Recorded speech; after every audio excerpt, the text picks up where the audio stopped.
শুভ সকাল সবাইকে আমন্ত্রণ জানাচ্ছি মেরিল মিল্ক সোপার রাঙা সকাল অনুষ্ঠানে। সুন্দর একটি দিনের প্রত্যাশা নিয়ে পুরো অনুষ্ঠানে আপনাদের সাথে থাকছি আমি অর্চি। আমি আনিস, আমার পক্ষ থেকেও সুন্দর একটি সকালের শুভেচ্ছা। শুভ সকাল। সকাল। আমার লাগলো আজই সকালবেলায় কেমন করে বলি শুভ সকাল তোমাকেও শুভ সকাল। কেমন আছো? ভালো আছি এবং তোমাকে পাশে পেয়ে ভীষণ ভালো লাগছে অনেকদিন পর। হ্যাঁ, এটা আমি বলতে যাচ্ছিলাম যে অনেকদিন পরে তোমাকে পাশে পেলাম। হঠাৎ করে পেয়ে যাই, মাঝে মাঝে দেখা পাই, হঠাৎ দেখার মতো, তাই না? হ্যাঁ। এবং সময়টা কেমন যাচ্ছে? শীতটা কেমন উপভোগ করছো? ভীষণ ভালো লাগছে, তবে শীত আমার কাছে মনে হয় যে এখন একটু কিছুটা কম, মানে অনুভব করছি কম।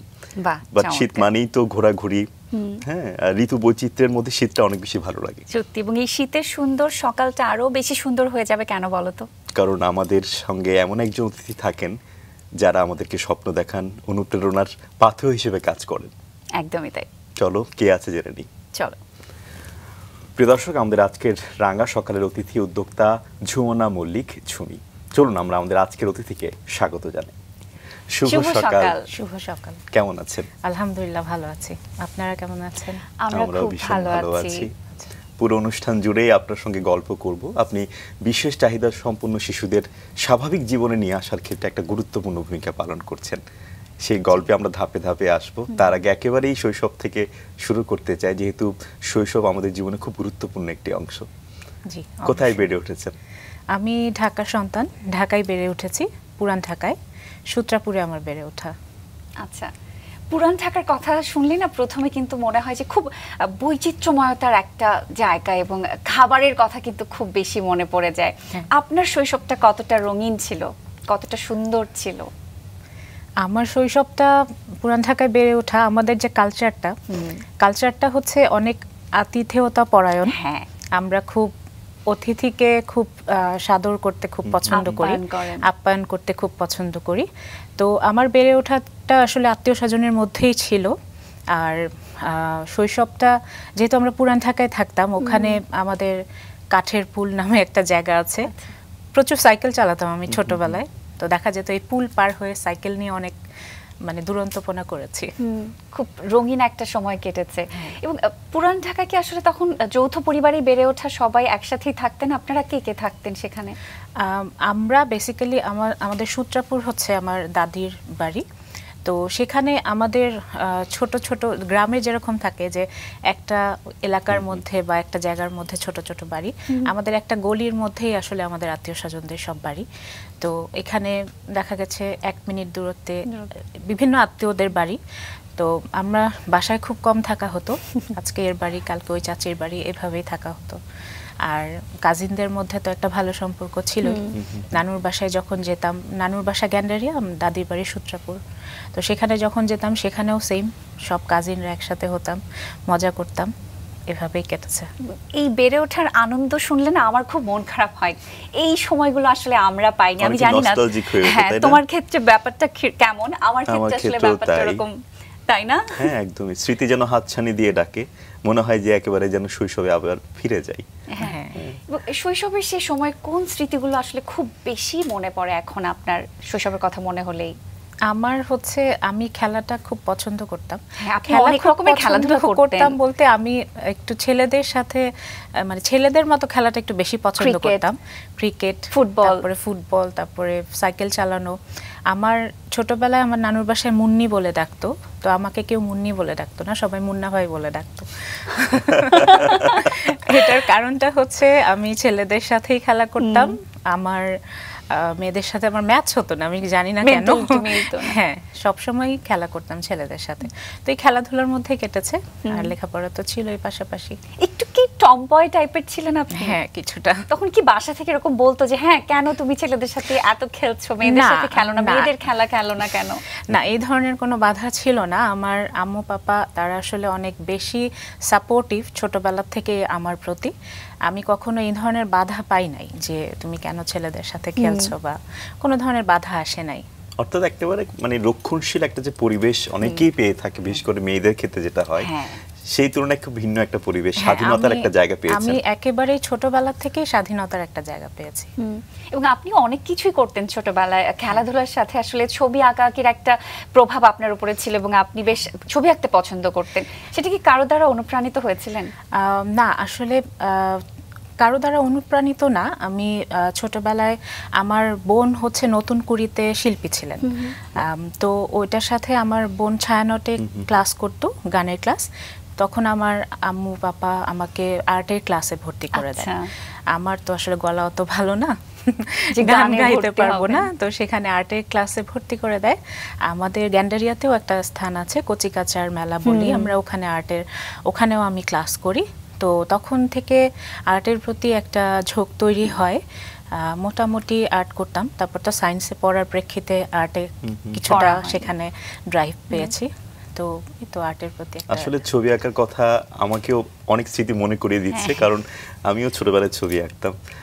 ছবি আঁকার সেই জল রং, সে পেস্টেলের ছড়াছড়ি, এটা আসলে অনেক বেশি স্মৃতিকাতর করে তোলে। আপনার সম্পর্কে কিছু তথ্য আছে, আমরা দর্শকদের জানাতে চাই। জি অবশ্যই। প্রিয় দর্শক, আলোর পাখি ফাউন্ডেশন ও নিউরোশেড লিমিটেডের প্রতিষ্ঠাতা ও প্রধান নির্বাহী কর্মকর্তা ঝুমনা মল্লিক ঝুমি। তার সন্তান লাবিবা একজন বিশেষ চাহিদা সম্পন্ন শিশু।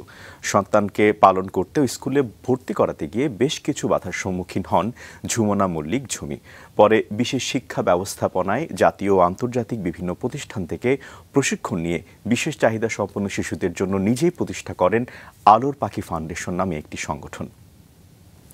সংগঠনটি বিশেষ চাহিদা সম্পন্ন শিশুদের বিশেষ শিক্ষা ও ব্যবস্থাপনা নিয়ে কাজ করে। এর মধ্যে রয়েছে স্কুলিং, শিশু বিকাশ কেন্দ্র, therapy unit, psychological counselling, teachers training, সাংস্কৃতিক চর্চা, হোম প্রোগ্রাম, প্যারেন্ট কাউন্সিলিং, সচেতনতা বৃদ্ধিমূলক কর্মকাণ্ড। আলোর পাখি ফাউন্ডেশনের মাধ্যমে গত 7 বছরে কয়েক হাজার বিশেষ চাহিদা সম্পন্ন শিশুর পরিবার কাউন্সেলিং সেবা পেয়েছে এবং সফলভাবে স্কুলিং করানোর মধ্য দিয়ে কিছু শিক্ষার্থীদের স্বাভাবিক স্কুলে যাওয়ার জন্য উন্মুক্ত করে তোলা সম্ভব হয়েছে। ঝুমনা মল্লিক ঝুমি বছরের শুরুতে প্রতিষ্ঠা করেন নিউরোশেড লিমিটেড নামে আরেকটি প্রতিষ্ঠান। প্রতিষ্ঠানটির অধীনে Neuroshade cafe, Neuroshade educational and therapeutic self centre ও নিউরোশেড ফিজিওথেরাপি ইউনিট রয়েছে। চমৎকার কিছু অর্জন, শৈশবের দুরন্তপনা, এগুলো কিন্তু অনেক বেশি কাজ করে একটা এগিয়ে যাওয়ার ক্ষেত্রে। শৈশবটা খুবই গুরুত্বপূর্ণ একটা বিষয়। ছবি আঁকার কথাই ছিল, তারপর ছবি এঁকে বিভিন্ন কম্পিটিশনে নিশ্চয়ই যেতেন। হ্যাঁ, আমাদের কচিকাচার মেলা যেটা বললাম, ওখানে কম্পিটিশন হতো, ওখানে অ্যাটেন্ড করতাম। স্কুলের কম্পিটিশনগুলো অ্যাটেন্ড করা হতো, মানে পুরস্কার তো সবসময় থাকতো। পুরস্কার তো ভীষণ ভালো লাগে আমাদের, থাকতো সবসময় পুরস্কার। তো বই পড়াও হতো।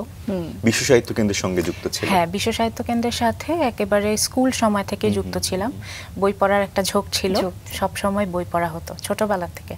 স্কুল কলেজের গল্প একটু আসতে চাই, সেই সময়কার বন্ধুদের কথা শুনতে চাই। কোথায় ছিলেন তখন, কেমন কেটেছে? স্কুল আমার হচ্ছে পুরান ঢাকাতে Saint Francis Xavier's Girls High স্কুলে আমার স্কুলটা দ্বিতীয় স্কুল। ফার্স্ট স্কুল হচ্ছে গ্যান্ডারিয়াতে একটা স্কুল ছিল, এটা আমাদের যে চিত্রনায়িকা ববিতা ওনাদের স্কুল ছিল। তো ওখানে আমার ফার্স্ট একদম স্কুল জীবন আরম্ভ। দেন ওখানে এক নার্সারি বা প্লে এক্স্যাক্টলি মনে নাই, ওই ধাপটা পূরণ করার পর দেন আমি আবার সেন্ট ফ্রান্সিস স্কুলে ভর্তি হই। হ্যাঁ, চলে আসি। তো ওখানে আবার ক্লাস 5-এ একটা বাধা পড়ে। দেন আমি মিরপুরে একটা স্কুলে, বশিরউদ্দিন আদর্শ উচ্চ বিদ্যালয়, সেখান থেকে হচ্ছে এসএসসি কমপ্লিট করি। আর তারপরে আমার কলেজ হচ্ছে আবার পুরান ঢাকায় ব্যাক করি, ফজলুল হক মহিলা কলেজ। ওখান থেকে আমার এইচএসসি কমপ্লিট করা হয়। এই শিক্ষা যে জীবন, স্কুল থেকে কলেজ, হ্যাঁ, কেমন ছিল আসলে? মানে কোনো মজার স্মৃতি আছে? হ্যাঁ, মজার স্মৃতি আছে। মজার স্মৃতি হচ্ছে আমরা যে ফ্রেন্ড সার্কেলরা ছিলাম, আমরা আসলে সবসময় পিছনে বসতাম গল্প করার জন্য, কিন্তু রেজাল্ট খুব ভালো ছিল। মানে এমন হয় না যে ফার্স্ট বেঞ্চে বসলে দেখা যায় ফার্স্ট বেঞ্চাররা খুব ভালো রেজাল্ট করে, কিন্তু আমাদের ক্ষেত্রে উল্টা ছিল। আমরা ক্লাসে প্রচুর গল্প করতাম, পিছনে বসতাম আমাদের সার্কেলটা, কিন্তু আমরা ভালো রেজাল্ট করতাম। যখন আসলে এরকম ভালো রেজাল্ট আসতো, তখন আসলে জীবনকে নিয়ে কি ভাবতেন বা জীবনে কি স্বপ্ন দেখতেন? আমি আসলে ছোটবেলায় ভালো রেজাল্ট যে করতে হবে বা ভালো রেজাল্ট করার যে একটা আকাঙ্ক্ষা, এই জিনিসটা আমার মধ্যে ছিল না। আমি মানে মনে হতো যে প্রাকৃতিকভাবেই ভালো হচ্ছে, এরকম একটা ইস্যু এসে পড়তো। আমি যে খুব সিরিয়াস ছিলাম লেখাপড়ায় সেটা না, বাট ভালো রেজাল্ট চলে আসতো।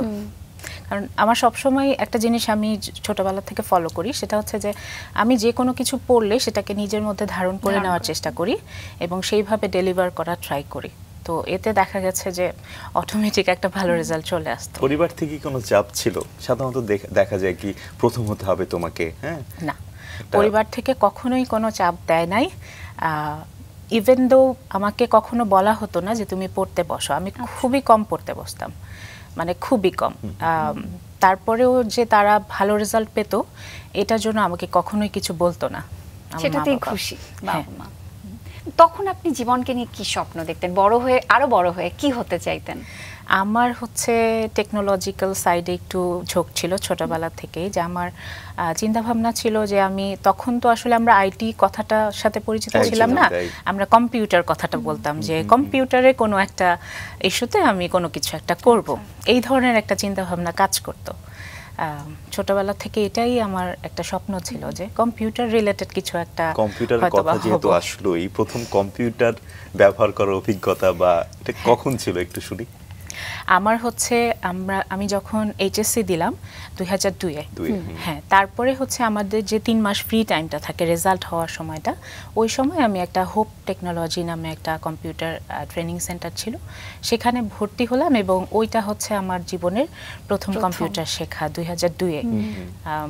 তো তখন হচ্ছে মানে একটা এক্সাইটমেন্ট কাজ করছিল যে ছোটবেলায় যেটা চেয়েছিলাম ওই জিনিসটাকে সামনে পেলাম। এবং তখন হচ্ছে ইন্টারনেট ইউজটা ছিল হচ্ছে ডায়াল করে ইউজ করতে হতো, এরকম একটা সিস্টেম যে আমাকে ইন্টারনেট কানেক্ট করার জন্য 10 মিনিট অপেক্ষা করতে হতো। মানে এটাও মনে হয় যে অষ্টম আশ্চর্য বা এই ধরনের একটা কিছু ছিল। হ্যাঁ, তো ওই কম্পিউটার ব্যবহার করার অভিজ্ঞতাটা তখন খুব ভালো ছিল। তখন আসলে যেটা হতো যে এসএসসি পরীক্ষার পরেই মাস্ট বি কম্পিউটারে একটা কোর্স করতেই হবে। ঠিক আছে, এই ধরনের একটা ব্যাপার ছিল। তারপর শুনি তারপরের জার্নিটা একটু শুনতে চাই। আচ্ছা, তারপরে হচ্ছে কলেজ লাইফে তো গেলাম, সেখান থেকে এইচএসসিটা কমপ্লিট করা হলো। দেন ডিগ্রিতে তখন তারপরে হচ্ছে একটা বড় টাইম গ্যাপ ছিল, ওই সময় আবার হচ্ছে আমি প্যারামেডিক কোর্স করি। প্যারামেডিক কোর্সটা করি, আমাদের পুরান ঢাকা একটা হসপিটাল আছে, ওখানে প্যারামেডিক কোর্সটা করি। এবং তারপরে আমার যে ইউনিভার্সিটির জার্নি সেটা হচ্ছে কবি নজরুল কলেজে স্টার্ট হয়, ইংলিশে অনার্সে ভর্তি হই। তো ওই পাশাপাশি হচ্ছে কোর্সটা কমপ্লিট করতে করতে আমার ওখান থেকে জবের অফার আসে। হ্যাঁ, জব হয়ে যায়। তো এই কারণে আমার ক্লাস রেগুলার করা হতো না। তারপর ওখানে ড্রপ আউট হই, আমি 1 বছর করার পরে ড্রপ আউট হই। তারপরে আবার ভাবলাম যে না, পড়ালেখাটাও কন্টিনিউ করতে হবে। তখন উন্মুক্ত বিশ্ববিদ্যালয়ে ভর্তি হলাম ডিগ্রিতে। তো ডিগ্রি কমপ্লিট করা হলো। তো তারপরে ঢাকা ইউনিভার্সিটির 7 কলেজের আন্ডারে মাস্টার্স কমপ্লিট করা হলো। চাকরিরত অবস্থাতেই সেবা করার একটা মনোভাব কাজ করতো যে সেবা করতে হবে মানুষকে।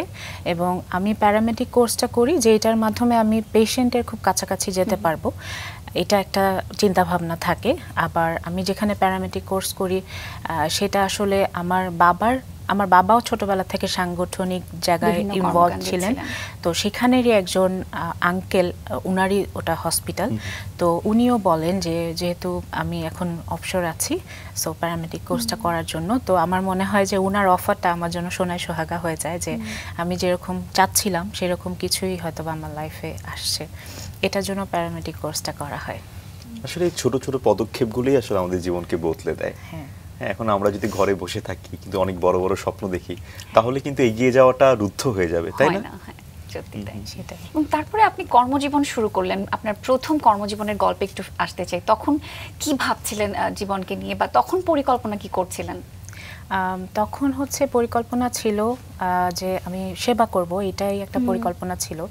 ওটা যেহেতু ওটা চ্যারিটেবল হসপিটাল, সো আমি কখনো সেখান থেকে, হ্যাঁ, চ্যারিটেবল আই হসপিটাল, মাওলানা সর্দার চ্যারিটেবল আই হসপিটাল, তো সেখান থেকে আমি আসলে আমি যে কর্মক্ষেত্র আরম্ভ করেছি আমি কখনো উপার্জনের চিন্তা করে আরম্ভ করি নাই। আমার জাস্ট চিন্তা ছিল যে মানুষকে সেবা করতে হবে, তারপরে যা হয় হোক। তো সেই জায়গা থেকে আমার কাজ আরম্ভ করা এবং একটা প্যাশনেট হয়ে যায় আমি তখন থেকেই যে আমার এনিহাউ এই সেবাটা আমার ধরে রাখতে হবে। তো ওখানে কাজ করতে করতে ওখানে প্রায় অনেক বছরই কাজ করেছি এবং পাশাপাশি হচ্ছে ওখানে প্রায় অন অ্যান্ড অফ 3-4 বছর করেছি, অন অ্যান্ড অফ হয়েছে মাঝখানে কিছু। আমার বিয়ে হয় ওই সময়, ওখানে থাকা অবস্থায় তো কিছু সমস্যা তৈরি হয়, তো অন অ্যান্ড অফ ওখানে কাজ করা হয়েছে, প্রায় 5-6 বছর সময় ওখানে দেওয়া হয়েছে। আপনি কি পড়াশোনা শেষ করার পরই তো চাকরিতে জয়েন করেছিলেন বোধহয় নাকি? না, আমার হচ্ছে পাশাপাশি চাকরি চলছিল।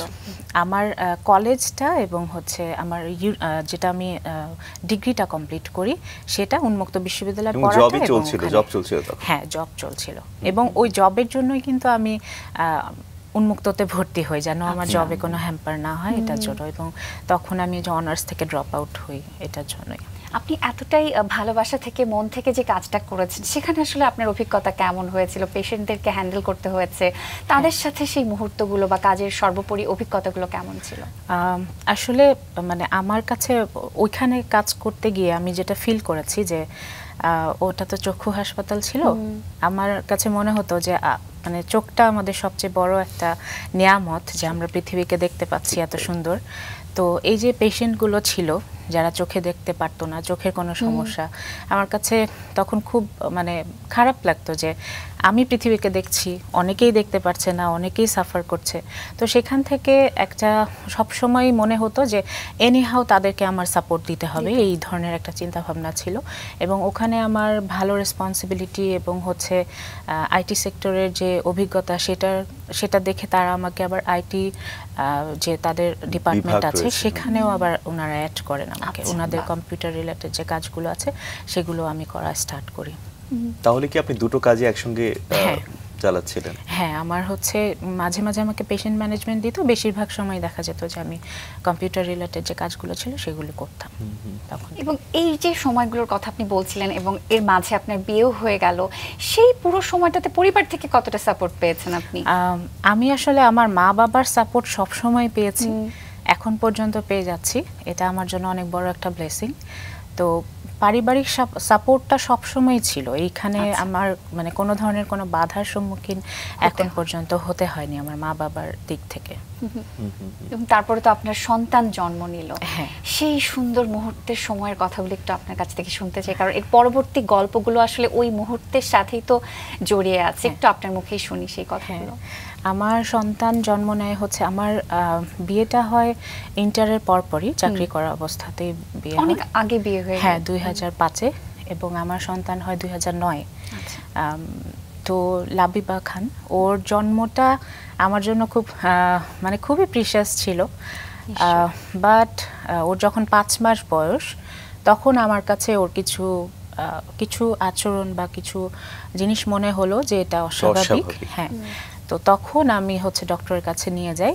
তো তখন আইডেন্টিফাই হলো যে ওর স্পেশাল নিডস আছে, মাইক্রোসেফালিতে আছে, সেরিব্রাল পলসি আছে, এই জিনিসগুলো আইডেন্টিফাই হলো ওর 5 মাস বয়সে। তো তখন স্বাভাবিকভাবে এটা মার জন্য ধাক্কা লাগার কথা। তো তখন আসলে মোটামুটি ডিপ্রেশনে চলে যাই। তখনকার সময়টা অনেক বেশি কঠিন ছিল, আমি আসলে তখন চাকরিতেও কনসেন্ট্রেট করতে পারিনি একেবারেই।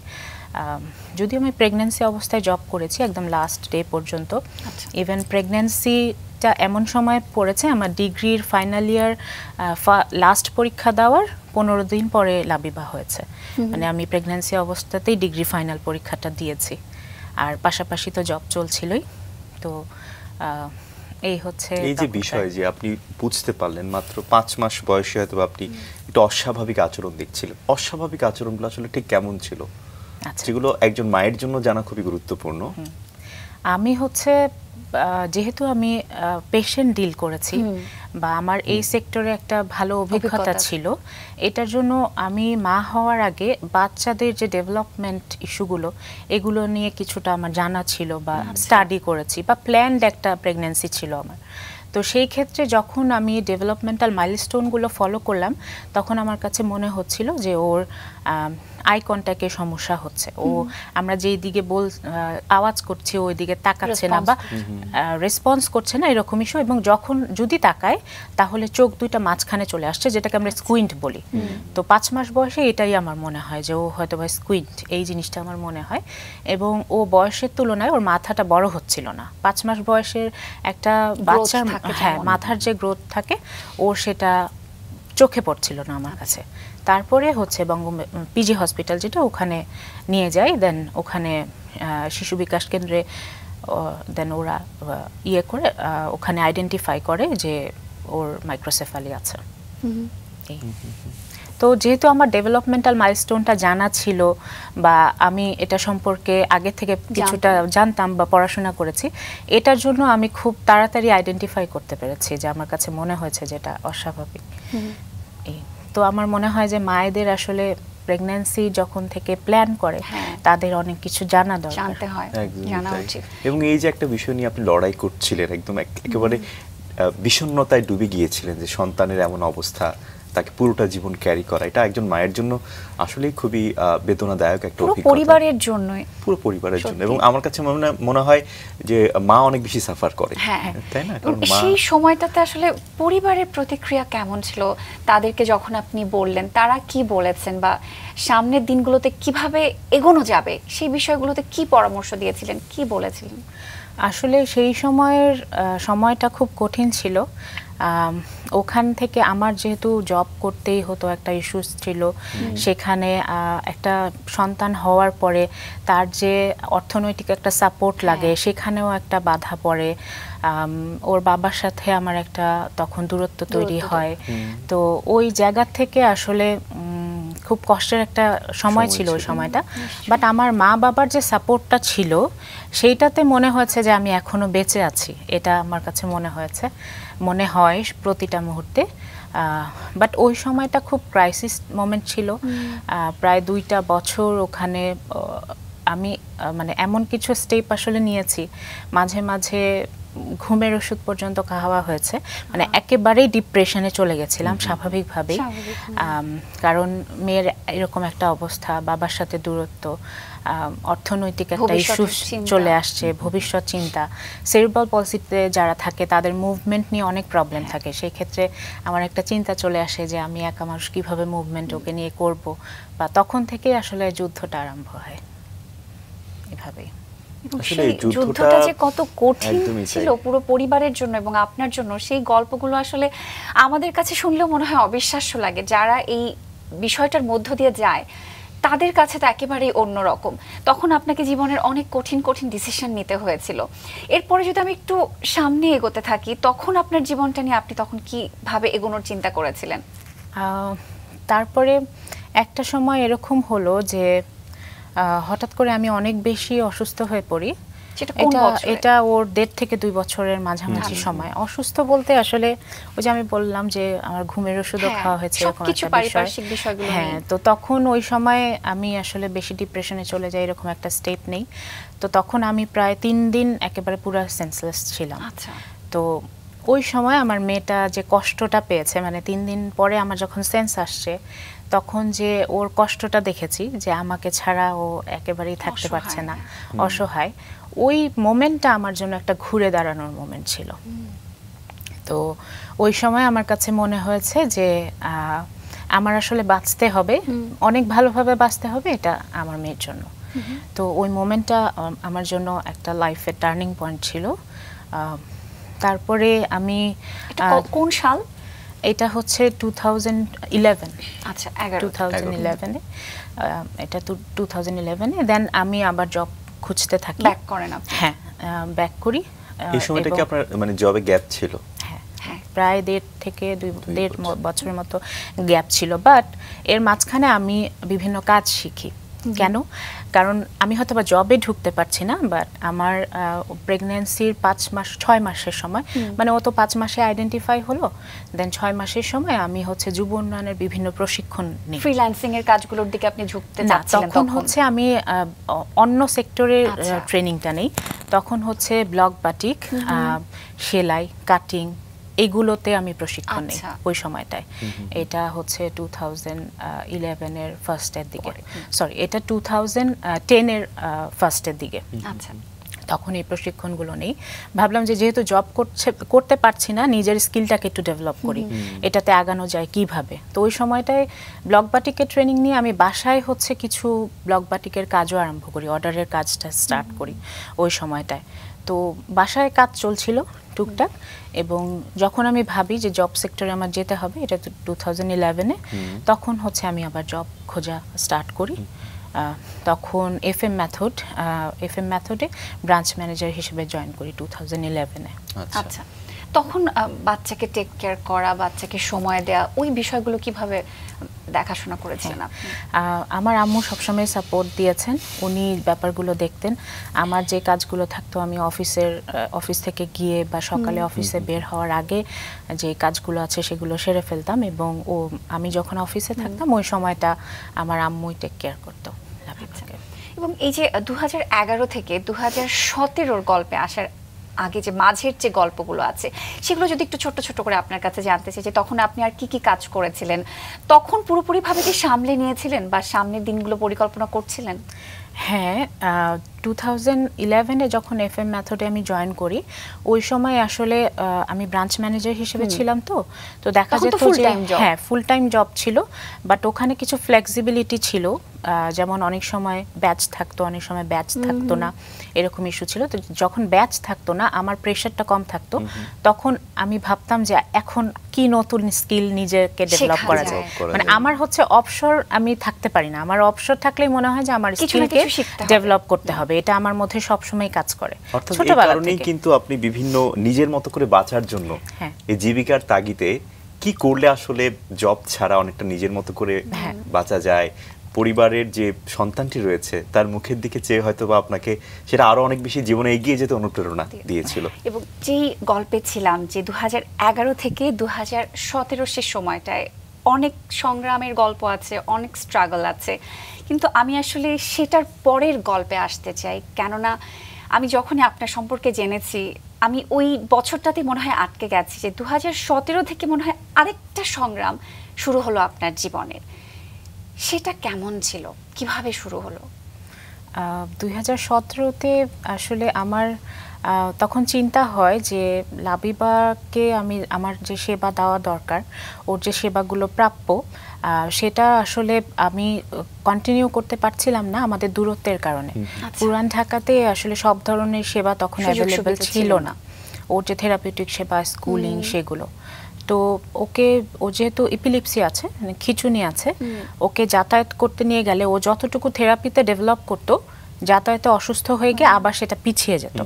তো তখন আমার কাছে মনে হলো যে আমার আসলে এরকম কিছু করা দরকার, যেহেতু পুরান ঢাকায় নাই, আমি হয়তো বা এরকম কিছু প্রতিষ্ঠা করতে পারি যেটাতে শুধুমাত্র লাবিবার না, পুরান ঢাকার যে সন্তানগুলো আছে তাদের জন্য সেবাদান কেন্দ্র হবে। তো এটার জন্য 2017-তে আমি আসলে আমার প্রতিষ্ঠান আলোর পাখি ফাউন্ডেশনটা প্রতিষ্ঠা করি। এবং আলোর পাখি ফাউন্ডেশন যখন আপনি কাজ শুরু করতে যাচ্ছেন, সেই ভাবনা পরিকল্পনা ছিল আপনার, তখনই প্রথম প্রতিবন্ধকতা আসলে আপনি কি পেয়েছেন বা কি দেখেছেন? প্রথম প্রতিবন্ধকতা হচ্ছে 2017-তে অ্যাওয়ারনেসটা একেবারেই ছিল না স্পেশাল এই চাইল্ডদেরকে নিয়ে।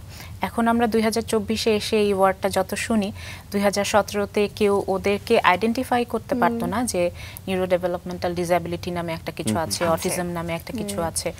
এইটা আমার জন্য অনেক বড় চ্যালেঞ্জ ছিল, যে প্যারেন্টরা জানতো না যে ওদের জন্য থেরাপিউটিক সেবা আছে, স্কুলিং আছে।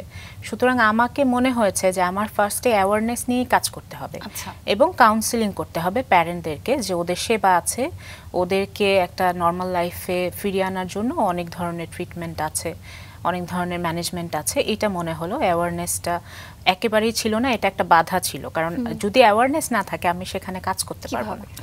এটা একটা বাধা ছিল। দ্বিতীয় বাধা ছিল হচ্ছে, যেহেতু ওদের সম্পর্কে অ্যাওয়ারনেস ছিল না, আমি আমার স্কুলটা বা সেন্টারটা আরম্ভ করার জন্য কোনো ধরনের কোনো বাসা ভাড়া পাচ্ছিলাম না। তারা অনেকে বুঝতে ছিল না যে আসলে ওদেরকে কি সেবা দেওয়া হয়। আবার অনেকে ভাবছিল যে না, তখন তো অনেকে পাগল বলতো ওদেরকে, যে ওদের জন্য আমরা বাসা ভাড়া দিব না, ওদের সেবা দানের জন্য। এই ধরনের কথা শুনতে হয়েছে। তো তখন খুব খারাপ লাগতো, কারণ আমার সন্তানও তো এরকম মনে হতো যে আমার সন্তানকেই কিছু বলা হচ্ছে, পাগল বলা হচ্ছে বা এরকম কিছু। তো এই দুইটা বাধা সবচেয়ে বেশি ছিল, এবং আর্থিক বাধা তো ছিলই, কারণ এই সেক্টরে কাজ করতে গেলে অর্থটা অনেক বেশি প্রয়োজন, কারণ ওদের যে ট্রিটমেন্ট আছে, ওদের যে ম্যানেজমেন্ট আছে, সেটা অনেক কস্টলি ওদের এই ব্যাপারগুলো। তো এই তিনটা বাধাই সবচেয়ে বেশি ছিল। এই যে বাধার কথা বললেন, ফিনান্সিয়াল সাপোর্টটা আসলে আপনি কিভাবে অ্যারেঞ্জ করেছিলেন? হ্যাঁ, এটা হচ্ছে আমি আজকে আসলে যেখানে আছি সেটা সবচেয়ে বড় কৃতিত্ব হচ্ছে আমাকে যারা ফিনান্সিয়ালি সাপোর্ট করেছেন এই পর্যন্ত। আমরা আসলে একদম প্রথম থেকে 3জন ব্যক্তি আমার সাথে ছিলেন, তারা এখন পর্যন্ত আছেন 7 বছর ধরে। একজন হচ্ছেন মনির হোসেন, উনি ক্রিয়েটিভ আইটি লিমিটেডের সিইও হিসেবে আছেন। আরেকজন রিয়াজুল ইসলাম, উনি হচ্ছেন ব্রাইট রিভার বাংলাদেশের সিইও হিসেবে আছেন। এবং আরেকজন ফরহাদ খান, উনি আইটিতে আছেন এবং আমার বেস্ট ফ্রেন্ড। তো এই যে 3জন ব্যক্তি, তারা সেই 2017 থেকে এখন পর্যন্ত আছে, এবং তাদের সাপোর্টের জন্যই আমি আজকে এখানে। চমৎকার। তারা কি আপনার সহপ্রতিষ্ঠাতা? হ্যাঁ, তারা সহপ্রতিষ্ঠাতা এবং তারা আমার সহকর্মী, সহযোদ্ধা। আমি সহযোদ্ধাই বলবো, কারণ আমার সাথে তারাও যুদ্ধ করে যাচ্ছেন। তাদের কারোরই পরিবারে এই ধরনের সন্তান নাই, তারপরেও যে তারা আমার সাথে যুদ্ধ করে যাচ্ছেন, অনুভব করেছেন। লাবিবাকে তারা অনেক কাছের থেকে দেখেছেন। তো সেই জায়গা থেকে তাদের প্রতি অনেক বেশি কৃতজ্ঞতা, তাদের জন্যই আমি আজকে এখানে আছি। আলোর পাখি ফাউন্ডেশনে যখন আপনি কাজ শুরু করলেন, তখন তো আসলে আপনারও অনেক কিছু জানতে হয়েছে, ট্রেনিং এর বিষয়গুলো, কি কি বিষয় নিয়ে কাজ করতে হবে সেই বিষয়গুলো জানতে হয়েছে। তখন কি আপনি আবার নতুন করে কোনো ট্রেনিং নিয়েছেন বা জেনেছেন কোনোভাবে? হ্যাঁ, সেটা হচ্ছে 2016-তে আমি তখন আমি ব্রাইট রিভার বাংলাদেশে জব করতাম। আমি যে বললাম যে আমার সহযোদ্ধা রিয়াজুল ইসলাম, উনার কোম্পানিতে তখন জব করতাম। এটা কি আপনি এফএম মেথডের চাকরির পরপরই আবার এটাতে জয়েন করেন? না, চাকরির পরপর আমি ক্রিয়েটিভ আইটিতে ওখানে ছিলাম, তারপরে হচ্ছে ব্রাইট রিভারে আসছি। তো ব্রাইট রিভারে থাকা অবস্থায় 2016-তে আমাকে সুযোগ দেওয়া হয় যে আমি সকালবেলা ট্রেনিংটা করব এবং তারপরে আমি অফিসটা কন্টিনিউ করব। তো আমি সকাল থেকে প্রাইজার, যেটা প্রয়াসের যে ট্রেনিং ইনস্টিটিউট, সেইটাতে সকাল 7টা থেকে একেবারে দুপুর 1টা পর্যন্ত বা 2টা পর্যন্ত ট্রেনিংয়ে থাকতাম। দেন অফিস করতাম 3টা থেকে রাত 10টা পর্যন্ত। মাঝে মাঝে 11:30 বেজে যেত, এই সময়টা পর্যন্ত আমি অফিস করতাম। তো এইভাবে আমি 4 মাস হচ্ছে ট্রেনিং আর অফিস পাশাপাশি কন্টিনিউ করি। সেখানে কোন কোন বিষয়গুলোতে ট্রেনিং নিয়েছেন বা কোন বিষয়গুলোতে গুরুত্ব দিয়েছিলেন? ওখানে হচ্ছে স্পেশাল এডুকেশন ম্যানেজমেন্টে, ওটা একটা সার্টিফিকেট কোর্স ছিল। ওখানে টোটালি স্পেশাল এডুকেশন ম্যানেজমেন্ট নিয়ে একটা সার্টিফিকেট কোর্স। আমাকে সেটা একদম স্পেশাল চাইল্ড সম্পর্কে জানা, শুধুমাত্র লাবিবার যে টার্মসটা আছে সেটাই তো আসলে সব নিউরোডেভেলপমেন্টাল ডিসঅর্ডার না, একজনের এক এক প্রবলেম, প্লাস ওদের ম্যানেজমেন্ট কিভাবে করতে হয়, ওদের থেরাপিউটিক সেবা কিভাবে দিতে হয়, প্র্যাকটিক্যাল প্লেসমেন্ট, সব কিছু ছিল ট্রেনিংটাতে। মানে ওই ট্রেনিংটা আমার একটা বেস ছিল, যেটা তৈরি করেছে আমাকে স্ট্রং ভাবে এবং আমাকে আরো ইন্সপায়ার করেছে যে আমার আরো ট্রেনিং নিতে হবে, আরো জানতে হবে। তো এই ছিল আমার ট্রেনিং এর গল্প। তার পরবর্তীতে আলোর পাখি ফাউন্ডেশনে আপনি কি কি সেবা প্রদান করছেন বা কি কি ট্রেনিং এর ব্যবস্থা রয়েছে, বা সর্বোপরি আলোর পাখি ফাউন্ডেশনে যতটুকু আমরা জানতে পারি, আসলে জানতে চাই আপনার কাছে। তো 2016-তে আমি ট্রেনিংটা পাশাপাশি কমপ্লিট করার পর আমার কাছে মনে হলো যে আমি এখন প্রতিষ্ঠানটা প্রতিষ্ঠা করতে পারি। এটা 2017-র প্রথম দিকে। তখন আমি হচ্ছে আমার প্রতিষ্ঠানটা প্রতিষ্ঠা করার জন্য উদ্বুদ্ধ হই এবং তখন জবটা ছেড়ে দিই। আচ্ছা, জবটা ছেড়ে দিই, এটা 2017-তে। এবং 2017-র 11ই জুন লাবিবার জন্মদিন, সেদিন ওই দিনই আমরা আলোর পাখি ফাউন্ডেশনটা প্রতিষ্ঠা করি। হ্যাঁ, ওদিন আলোর পাখির ফাউন্ডেশনে জন্ম হয়েছে। তো তখন আমরা স্টার্ট করি হচ্ছে কাউন্সিলিংটা, যেহেতু আমরা আমাদের আর্থিক সমস্যা ছিল, আমরা কোনো জায়গা পাচ্ছিলাম না। স্কুলিংটা কথা যেহেতু বলছিলেন, আপনি তো মানে স্পেস সংকট একটা ছিল, এটা কিভাবে ম্যানেজ করলেন, কোথায় প্রতিষ্ঠা করলেন? হ্যাঁ, এটা হচ্ছে যে জায়গা যখন পাচ্ছিলাম না তখন কিছু করার ছিল না। আমার যে বাসা ছিল, আমার বাসায় আসলে আমার 3টা রুমের থেকে আমি 2টা রুম ছেড়ে দিয়ে আমার বাসায় আসলে স্কুলটা প্রতিষ্ঠা করি। এটা হচ্ছে আসলে চাইলে কি না করা যায়, তাই না? একদমই। আপনি নিজের বাড়ি, মানে নিজের বাসা যেখানে থাকতেন সেটাই ছেড়ে দিলেন এই উদ্যোগের জন্য। চমৎকার। তো এটাই, তখন আসলে যেহেতু আমরা জায়গা পাচ্ছিলাম না, কাউন্সিলিং সেবাটা আমরা কন্টিনিউ করছিলাম অনলাইনে। বাট আমাদের মনে হচ্ছিল স্কুলটা প্রতিষ্ঠা করা দরকার, কারণ অনেকেই চাচ্ছিল যে আমরা সেবা নেই পুরান ঢাকায়, মানে অফলাইনে সেবা নেই। তখন তো আসলে প্রচারণার একটা বিষয় খুব জরুরি, যে আলোর পাখি ফাউন্ডেশন যাত্রা শুরু করলো, কিন্তু বাবা মার কাছে আসলে সেই তথ্যগুলো কি করে পৌঁছে গেল যে তারা তাদের সন্তানকে নিয়ে আপনাদের কাছে আসতে পারে, এখানে কাউন্সেলিং করানো হচ্ছে, সেই বিষয়টা তারা কতটুকু আগ্রহী ছিলেন? হ্যাঁ, প্রথমত হচ্ছে আমরা অ্যাওয়ারনেস প্রোগ্রামগুলো বিভিন্ন জায়গায় করি। যেরকম আমরা জগন্নাথ বিশ্ববিদ্যালয়ে একটা অ্যাওয়ারনেস প্রোগ্রাম করেছি, অনেক বড়, সেটা প্রায় 300 অডিয়েন্স ছিল। এভাবে অ্যাওয়ারনেস প্যারেন্টদেরকে নিয়ে আমাদের সমাজকে জানানো এগুলো। এবং যেহেতু আমি ফ্রিল্যান্সিংয়ে ছিলাম, আমি হচ্ছে কিছুটা ফেসবুক মার্কেটিংয়ে কিছুটা দক্ষ ছিলাম। তো সেখান থেকে আমাদের ফেসবুক মার্কেটিংটা তখন থেকে আমাদের স্টার্ট হয়। তো এই যে ফেসবুকিংয়ের মাধ্যমে আমরা টার্গেট অডিয়েন্সের কাছে পৌঁছালাম, প্লাস হচ্ছে আমাদের গ্যান্ডারিয়ার একটা কমিউনিটি আছে, একটা গ্রুপ আছে, সেখানে বিভিন্ন জায়গায় প্রচারণা করলাম, অ্যাওয়ারনেস ক্রিয়েট করলাম, বিভিন্ন তথ্য দিতাম, তাদের যে ইনফরমেটিভ তথ্যগুলো আমরা আমাদের পেজ থেকে প্রচার করতাম। তো সেখান থেকে আসলে তারা জানলো এবং তারা তখন থেকে সেবা নেওয়ার জন্য উদ্বুদ্ধ হলো আলোর পাখি ফাউন্ডেশন। সেটা নিশ্চয়ই খুব ইমোশনাল একটা জার্নি ছিল, যখন বাবা মারা আসছেন, নিশ্চয়ই অনেক আবেগঘন একটা মুহূর্ত তৈরি হয়ে যায়, তার স্পর্শকাতর বিষয়গুলো নিয়ে।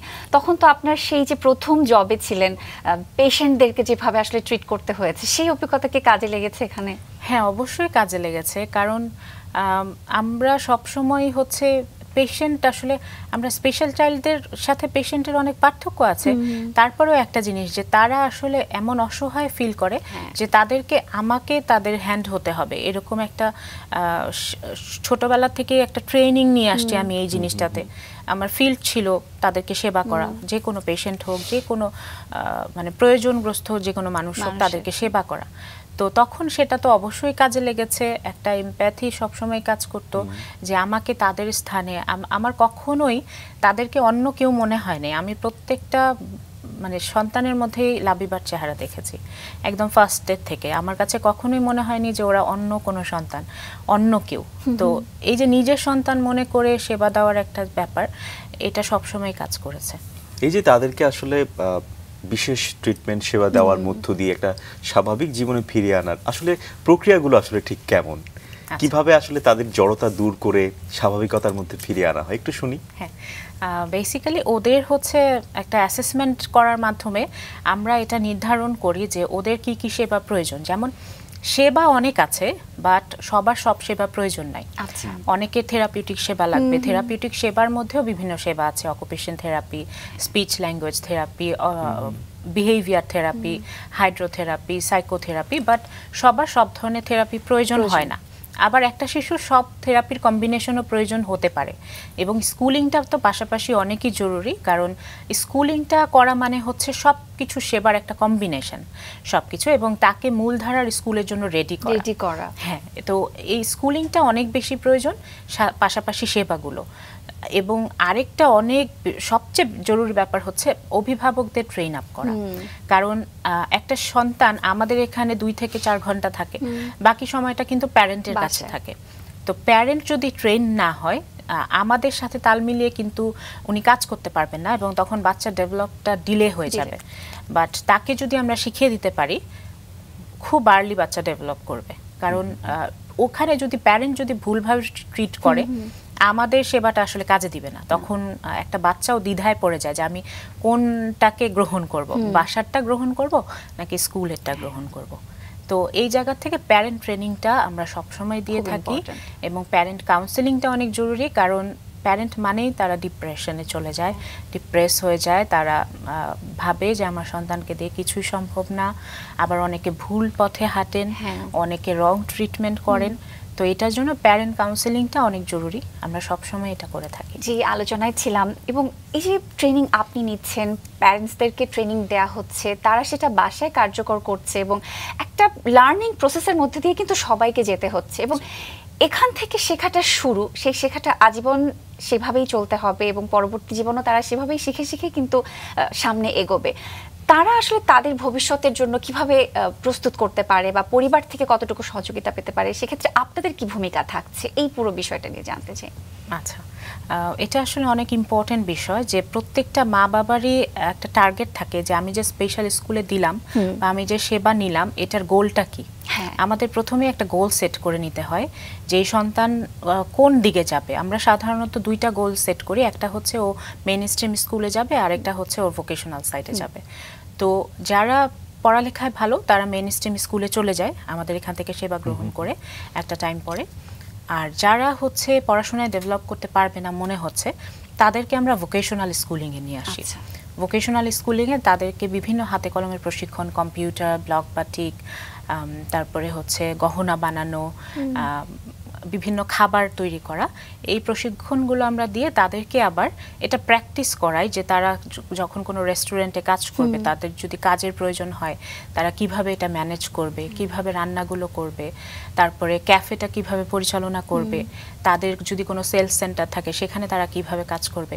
এটার জন্য কিন্তু আমরা একটা সেলস সেন্টারও তৈরি করি এবং একটা ক্যাফেও তৈরি করি, যেন ওদের প্র্যাকটিক্যাল একটা এক্সপেরিয়েন্স হয়। তো এই ক্ষেত্রে আমরা তাদেরকে কিন্তু একটা কর্মসংস্থানের ব্যবস্থাও করে দিচ্ছি এবং তাদেরকে লাইফ লং একটা ট্রেনিং দিচ্ছি যেন তারা সারভাইভ করতে পারে। এবং কিছু সন্তান আছে আসলে তারা একাডেমিক সেক্টরেও যেতে পারবে না বা তারা ভোকেশনাল সেক্টরেও যেতে পারবে না, তাদেরকে কিন্তু আমাদেরকে সবসময় সাপোর্ট দিয়ে যেতে হবে। তাদের পর্যায়টা কি খুব এক্সট্রিম লেভেলের? হ্যাঁ, তাদের পর্যায়টা এক্সট্রিম লেভেলের, আমরা প্রোফাউন্ড লেভেল বলি। তো প্রোফাউন্ড লেভেলে যারা আছে বা সিভিয়ার লেভেলে যারা আছে তাদেরকে কিন্তু সবসময় একটা ম্যানেজমেন্টে থাকতে হয় অন্য কারো সাপোর্ট নিয়ে। তো সেই ক্ষেত্রে দেখা যায় যে আমরা মা বাবারা তো আসলে সব সময় থাকতে পারবো না। কেউ কেউ আছে মা বাবা মৃত্যুবরণ করছে, অনেকেই এরকম আছে, বা একটা সন্তান হারিয়ে যাচ্ছে, অথবা তার পরিবারে কেউই নাই সাপোর্ট করার মতো, তখন কিন্তু এই সন্তানটা রাস্তায় রাস্তায় হয় ঘুরছে, হারিয়ে যাচ্ছে, বা তাকে বাসায় থাকলেও তাকে টেক কেয়ার করার মতো কেউ নাই, তাকে বেঁধে রাখা হচ্ছে, আটকে রাখা হচ্ছে রুমে। তো তাদের জন্য আমাদের স্টেপটা আমরা নিচ্ছি ভবিষ্যতে, এবং এটা খুবই জরুরি। এবং আমরা তাদের এটা সেফ হোম বলছি, যে তাদের জন্য এরকম একটা ভিলেজ তৈরি করা, তাদের জন্য এরকম একটা হাব তৈরি করা যেখানে এই সন্তানগুলো মা বাবা না থাকলে ওরা অবস্থান করতে পারবে এবং আমাদের কাছ থেকে ওরা সেবা পাবে। তো এইটা আমাদের একটা ভবিষ্যৎ উদ্যোগ সেফ হোম, এটা ইনশাল্লাহ আমরা তৈরি করব। বাট এটা আমরা অনেক ধরনের, এই যে অনেক ধরনের প্রতিবন্ধিতা আছে, এখানে যে প্যারেন্টের গোষ্ঠীটা আছে, আমাদের যে প্যারেন্ট কমিউনিটিটা আছে, আমরা বেসিক্যালি আমাদের প্রতিষ্ঠানের বাইরে গিয়ে এটা আসলে সব প্যারেন্ট মিলে এই কাজটা আমরা করতে চাচ্ছি। এটা আমরা কোনো প্রাতিষ্ঠানিকভাবে কোনো প্রতিষ্ঠানের ব্যানারে আসলে করতে চাচ্ছি না। আমরা আমাদের যে অভিভাবকদের সবার কষ্টটা, সবার জার্নিটা, আমরা সব অভিভাবক মিলে এই কাজটা করতে চাচ্ছি। আর লাবিবার কথা শুনতে চাই, লাবিবা এখন কেমন আছে? লাবিবা আলহামদুলিল্লাহ অনেক ভালো আছে, এবং ওকে যেহেতু ছোটবেলা থেকে একদম ট্রেন আপ করা হয়েছে, সেবা দেওয়া হয়েছে, ও এখন আলহামদুলিল্লাহ অনেক ভালো আছে। সেরিব্রাল পলসির যে বাচ্চাগুলো হয় তাদের অনেক বেশি কমপ্লিকেশনস থাকে, কারণ ওরা মাল্টিপল ডিসএবিলিটিতে থাকে। বাট লাবিবা সেবাটা পাওয়ার কারণে ও কিন্তু এখন ভার্বাল এবং ও মুভমেন্ট করতে পারছে, ও অনেক বেশি সোশ্যাল এবং সবার সাথে খুব সহজেই মিশে যাচ্ছে। আল্লাহর রহমতে খুব ভালো একটা অবস্থায় আছে এখনো। মানে সেরিব্রাল পলসি বা মাল্টিপল ডিসএবিলিটি সন্তানদের জন্য ও একটা রোল মডেল এখন। অনেকের একটা বিভ্রান্তি রয়েছে যে এই ধরনের প্রতিষ্ঠানে যদি কেউ সেবা নিতে যায় কতটা আসলে ভালো হয়। হ্যাঁ, এটা আসলে অনেক কিছুর উপরে নির্ভর করে, যে আমি যে বললাম যে প্যারেন্ট বাসায় কাজ করাচ্ছে কিনা, তারপরে হচ্ছে তারা মাল্টিডিসিপ্লিনারি টিমের সেবা নিচ্ছে কিনা, এই যে occupation therapy, speech language therapy, schooling, সবকিছুর একটা কম্বিনেশনের সেবা প্রয়োজন। আমি একটা নিচ্ছি আরেকটা নিচ্ছি না, তখন কিন্তু ডেভেলপমেন্টটা পিছিয়ে যাবে। আবার অ্যাসেসমেন্টটা ঠিক মতো হচ্ছে না, ওর গোলটা ঠিক মতো সেট করা হচ্ছে না, এই বিষয়গুলোর উপরে ডেভেলপমেন্টটা নির্ভর করে। আবার কিছু জিনিস আছে যে আমাদের আল্লাহ তো আসলে সবাইকে সেম ক্যাপাসিটিতে তৈরি করেন নাই। কিছু বাচ্চার যাদের মাইল্ড লেভেলের এনডিডি আছে তারা ভালো হয়ে যাচ্ছে, তারা মেইনস্ট্রিমে চলে যাচ্ছে। বাট যারা সিভিয়ার বা প্রোফাউন্ড লেভেলে আছে তাদেরকে আমরা জানি যে তাদেরকে সব ধরনের সেবার মধ্যে রাখলেও তাদেরকে একটা মেইন স্ট্রিমে নেওয়া পসিবল না, বাট ম্যানেজ করা সম্ভব। আমরা যদি এমন হয় যে ফেলে রাখি যে না সিভিয়ার বা প্রোফাউন্ডে তো আছে, নিলাম না সেবা, সেই ক্ষেত্রে আরও ডেটোরেট করে, আরও অবস্থাটার অবনতি ঘটে। তো এটাও করা যাবে না, তাদেরকে সবসময় ম্যানেজমেন্টে রাখতে হবে। বাট এই যে অনেক কিছুর উপরে আসলে একটা বাচ্চা ডেভেলপমেন্ট নির্ভর করে, এবং পরিবার খুব গুরুত্বপূর্ণ একটা ভূমিকা। যে পরিবেশে পরিবারে বেড়ে উঠছে সেটা কিন্তু অনেক গুরুত্বপূর্ণ, সেটা ছোটবেলা থেকে সাধারণ ভাবেও হোক, এবং যারা আসলে এরকম স্পেশাল চাইল্ড, ভালো থাকা কঠিন সব দিক থেকে। এবং এখন আসলে আলোর পাখি ফাউন্ডেশনে যে আমরা গল্প শুনছিলাম, এখন কেমন পেশেন্ট আছে, কতগুলো পেশেন্ট আছে একটু শুনতে চাই, এবং নিউরোশেড নিয়ে একটু আপনার কাছে জানতে চাই। আমাদের এখন বর্তমানে 60 জন স্টুডেন্ট আছে, এবং আমাদের আউটডোর থেরাপি সেবা আছে, সেখানে প্রায় 300-র মতো রেগুলার সেবা নিচ্ছে প্রতি মাসে। কারণ আমাদের আউটডোর থেরাপি আছে, সেখানে থেরাপিস্টরা বিভিন্ন আউটডোর পেশেন্ট দেখেন। আর আমাদের একটা শপ আছে, যেটা আমি বললাম যে থেরাপিউটিক বিভিন্ন যে আইটেমগুলো এবং ওরা যে খাবার তৈরি করছে, ওরা যে গহনা তৈরি করছে, সেটা কিন্তু আমাদের সেলস সেন্টারে বিক্রি করা হচ্ছে। হ্যাঁ, ওদের একটা জবের ব্যবস্থা করে দেওয়া হচ্ছে। আর ওই যে ক্যাফেটা, আমরা ওদের যে খাবারের জায়গাটা, হ্যাঁ, সেটা ওদেরকে দিয়ে সার্ভ করানোর ট্রাই করছি, যে তোমরা খাবারটা সার্ভ করো, তোমরা অর্ডারটা নাও। এটার কারণটা হচ্ছে ওরা ভবিষ্যতে যে কোনো শপেও কিন্তু কাজ করতে পারবে। এটাও ওদের একটা আর্নিং সোর্স। তো নিউরোশেড লিমিটেডটা বেসিক্যালি আমরা এই ভোকেশনাল সেক্টর স্কিল ডেভেলপমেন্ট ট্রেনিংগুলো করিয়ে থাকছি। আর আলোর পাখি ফাউন্ডেশনের আন্ডারে আমাদের স্কুল এবং হচ্ছে প্রি স্কুলটা রয়েছে। মানে নিউরোশেড কি আসলে একটা প্রয়োগের জায়গা? হ্যাঁ, নিউরোশেডটা প্রয়োগের জায়গা। নিউরোশেডটা আসলে ওদের একটা, আমি বলবো এটা স্পেশাল চাইল্ডদের বিজনেস হাব। কারণ ওরা কিন্তু বিজনেসই করছে এখানে, ওরা কিন্তু উদ্যোক্তা হয়ে উঠছে এক একজন। কারণ ওদের যে তৈরি মালাটা, ওরা কিন্তু এখানে একটা আর্নিং পাচ্ছে, ওদের যে তৈরি খাবারটা, ওরা কিন্তু একটা আর্নিং পাচ্ছে। তার মানে অবশ্যই ওরা উদ্যোক্তা। এটা ওদের উদ্যোক্তা একটা হাব বলতে পারি আমরা, বা বিজনেস সেন্টার বলতে পারি ওদের জন্য। হ্যাঁ, আমরা আসলে হাত পাতাটা খুব অপছন্দ করি এটার জন্য যে আমি কারোর প্রতি ডিপেন্ডেন্ট হয়ে যাব। আমি আসলে এরকম কিছু চাই যে যেটা ওদের আর্নিং সোর্স তৈরি হোক, ওরা যেন ইন্ডিপেন্ডেন্ট হয়। এটা ওদের জন্য খুব জরুরি দরকার, এবং আমাদের প্রতিষ্ঠানের জন্য খুব জরুরি দরকার। যে আমি যদি ফিনান্সিয়াল সাপোর্টটা না পাই, আমার সেবা কি থেমে থাকবে? আমি কি থেমে থাকবো? সেটা তো আসলে হতে দেওয়া যাবে না। তো এইটা চিন্তার থেকেই নিউরোশেড লিমিটেড। ওরা কি আসলে নিউরোশেডে কি এমপ্লয়ি হিসেবে কাজ করছে? না, ওরা ট্রেনার। আপাতত আমরা কিন্তু এই নিউরোশেডের স্কিল ডেভেলপমেন্ট সেন্টারটা খুব রিসেন্ট স্টার্ট করেছি, 3 মাস হয়েছে। তো 3 মাস আমাদের এটা পাইলট পিরিয়ড চলছে, মানে এটা অবজার্ভ করা। এখন পর্যন্ত কিন্তু আমরা জানুয়ারিতে ইনশাল্লাহ হচ্ছে পুরোপুরি বিজনেস এক্সিকিউট করা হবে। বাট ওদেরকে রেডি করতে কিন্তু অনেক সময় লাগে। এটার জন্য এখন পর্যন্ত ওদেরকে আমরা রেডি করছি। প্রপারলি রেডি হলে আমরা ইনশাল্লাহ জানুয়ারি থেকে আমরা ফুল মুডে অন হয়ে যাব।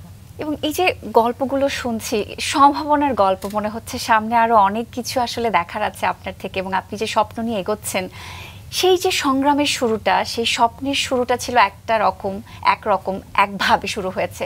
এখন সেই সংগ্রাম স্বপ্ন আরেক রকম, এবং এই সংগ্রামের সাথে আসলে আপনি সিঙ্গেল মাদার হিসেবে অনেকটা সময় ধরে কাজ করছেন, সংগ্রাম করছেন। এই যাত্রার গল্প আমার মনে হয় আনিসও একটু ভাবছিল এই বিষয়ে, জানতে চাচ্ছিলে যে আপনি একা একজন মা হিসেবে লড়াই করে যাচ্ছেন নিজের সন্তানকে নিয়ে, কিন্তু সেই সন্তান কিন্তু একজন বাবারও। কিন্তু বেশিরভাগ ক্ষেত্রে আমরা দেখছি আমাদের সমাজে সিঙ্গেল মাদার অনেকেই রয়েছেন, কিন্তু পরিবারের অর্থাৎ বাবার সাপোর্টটা পাচ্ছেন না, বিচ্ছেদ হয়ে যাচ্ছে। ব্যাপারটাকে নিয়ে আপনি আসলে কি বলবেন? ব্যাপারটা আসলে খুবই কষ্টদায়ক, কারণ লাবিবার বাবা এখন আমার সাথে নাই। তো আমাদের বিচ্ছেদ হয়েছে, আপনারা জানেন বিষয়টা। তো আমার কাছে মনে হয় যে একটা স্পেশাল চাইল্ড যখন জন্ম নেয়, তখন একটা নর্মাল বাচ্চা জন্ম নিলেও কিন্তু হাজব্যান্ড ওয়াইফের মধ্যে একটা ক্রাইসিস তৈরি হয়। ওই সময় মারা যে মানসিক একটা পরিবর্তনের মধ্যে দিয়ে যায়, সেই জায়গায় একটা স্পেশাল চাইল্ড যখন আইডেন্টিফাই হয়, তখন তো তার একটা ধাক্কা পড়ে। তো তখন একটা সাপোর্টের অবশ্যই প্রয়োজন পড়ে, একটা ফিনান্সিয়াল সাপোর্টের প্রয়োজন পড়ে, মেন্টাল সাপোর্ট। অর্থনৈতিক সাপোর্টটা কিন্তু যে কোনোভাবে বাদ দেওয়া যায়, বাট মেন্টাল সাপোর্টটা অনেক জরুরি হয়ে পড়ে। তো সেই জায়গা থেকে আমার মনে হয় যে অনেক মায়েরাই এরকম আছেন যারা পারিবারিকভাবে এই জায়গাটার সাথে যুদ্ধ করছেন। এবং আমার টার্গেটটা, আমি যখন বুঝতে পেরেছি যে এই যুদ্ধে যদি আমি হেরে যাই বা আমি যদি না থাকি, তাহলে সবচেয়ে বড় ক্ষতিটা আমার সন্তানেরই হবে। এটার জন্য কিন্তু আমি নিজেকে একদম ফ্লিপ করে ফেলেছি, এবং আজকে এই পর্যন্ত আছি একাই। আর সবচেয়ে বড় কথা হচ্ছে সেরিব্রাল পলসি বা মাল্টিপল ডিসএবিলিটিতে যে বাচ্চাগুলো থাকে, ওদেরকে কিন্তু মুভমেন্টে সমস্যা হয়। তো সেই ক্ষেত্রে একটা মেয়ে হিসেবে একা মুভমেন্ট করা, ওকে নিয়ে সেবা দিতে নিয়ে যাওয়া, সেই ক্ষেত্রে আমার বাবা অনেক সাপোর্টিভ ছিল। সব জায়গায় আমার বাবাই আমার সাথে গিয়েছেন। আমার আম্মু যখন সুস্থ ছিল তখন তিনি গিয়েছেন। ওনার এখন হাঁটুতে সমস্যা, উনি একেবারে হাঁটতে পারেন না। উনি তখন দৌড়েছেন। তো এই জায়গা থেকে আমি আমার ফ্যামিলির সাপোর্টটা, আমার মা বাবার সাপোর্টের কারণে আমি আসলে মানে আজকে এই পর্যন্ত, এটা হচ্ছে কথা, যে লাবিবাকে সব ধরনের সব কিছু দিতে পেরে আজকে লাবিবারও একটা সফল জীবন আসছে। লাবিবাও কিন্তু প্রতিবন্ধিতা থেকে উত্তরণ করেছে এবং আমিও আজকে এই জায়গায়। তো আমার কথা হচ্ছে যে যুদ্ধ আসবেই, আমরা হয়তো বা বাধাপ্রাপ্ত হব, আমাদের বিশেষ চাহিদা সম্পন্ন শিশুদের যে মায়েরা আছে তারা হয়তো বা সিঙ্গেল লাইফ লিড করতেই পারে, বাট ভেঙে পড়লে চলবে না, তাদেরকে একটু নিজের সন্তানের কথা চিন্তা করে ঘুরে দাঁড়াতে হবে। আসলে সংকট সবসময় সমস্যা নয়, সংকট সম্ভাবনা। আমি এটাকে ব্লেসিং মনে করি।